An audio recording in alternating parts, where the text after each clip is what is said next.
नमस्ते, म civil engineer Prakash Rai. कुनै पनि कार्य गर्दा, ढलानको कार्य गर्दा सिमेन्ट, बालुवा, गिट्टी कति आवश्यक पर्छ भन्ने कुराको आज म तपाईहरुलाई देखाउन गइरहेको छु। फिगर चित्र हेर्नुस्। 20 फिट लम्बाइ, 15 फिट चौडाइ र 4 इन्च ढलानमा सिमेन्टको मात्रा रहेको छ 1 2 4 र ढलानको कार्य गर्नुपर्ने नाप लम्बाइ, चौडाइ र मोटाइ भइहाल्यो। तपाईको मोटाइलाई पनि इन्चमा छ, यसलाई फिटमा लानुपर्ने हुन्छ र त्यसैगरी जम्मा क्षेत्रफल गुणन गर्नुपर्ने हुन्छ। यो क्यु फिटमा आउँछ, 99 क्यु फिट आयो र त्यसैगरी माथिको 99 क्यु फिट कार्य भइसकेको क्षेत्रफल हो। यो चाहिँ काम भइसकेको हो।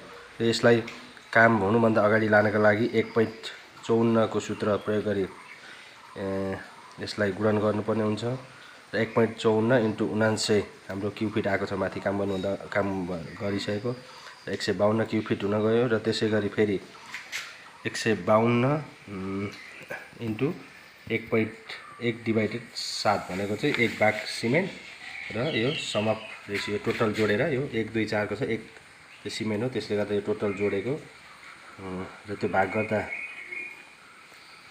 तपाईको 153 × 0.1428 आयो र त्यो दुईटा गुणन गर्दा तपाईको 21.70 क्यु फिट आयो। अब 21.70 क्यु फिट लाई एक बोरा सिमेन्टमा तपाईलाई थाहा छ कि एक बोरा सिमेन्टमा 1.25 फिट क्युब हुन्छ। त्यसैले डिभाइड गर्दिनु 21.70 लाई 1.25 क्यु फिटले डिभाइड भागा गरेपछि तपाईको 17.36 आउँछ। भनेको यो भनेको 18 बोरा सिमेन्ट आयो र बालुवा तपाईको 152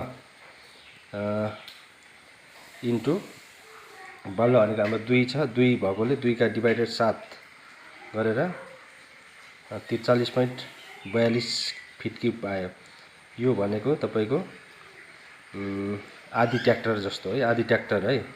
किन 100 क्यु फिट एक ट्र्याक्टरमा 80 85 देखि 120 30 क्यु फिटसम्म जान्छ र गिट्टीको मात्रा चाहिँ बालुवाको मात्राको दोब्बर हो नि त हाम्रो 1 2 4 भएकोले 1 2 4 भएकोले हेर्नुस् त 1 2 4 भएकोले बालुवाको दोब्बर भएपछि बालुवाको 43.42 आएको छ इन्टु 2 गरेपछि 86.84 क्यु फिट आउँछ है।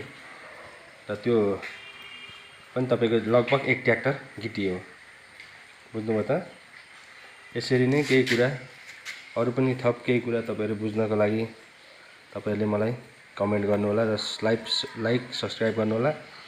र अर्को भिडियोमा चाहिँ म तपाईहरुलाई र ट्र्याक्टरमा पनि कति ट्र्याक्टर जान्छ भन्ने हिसाब तपाईहरुलाई म देखाउन गइरहेको छु र यो राम्रोसँग ध्यान दिनु होला। हस्, धन्यवाद।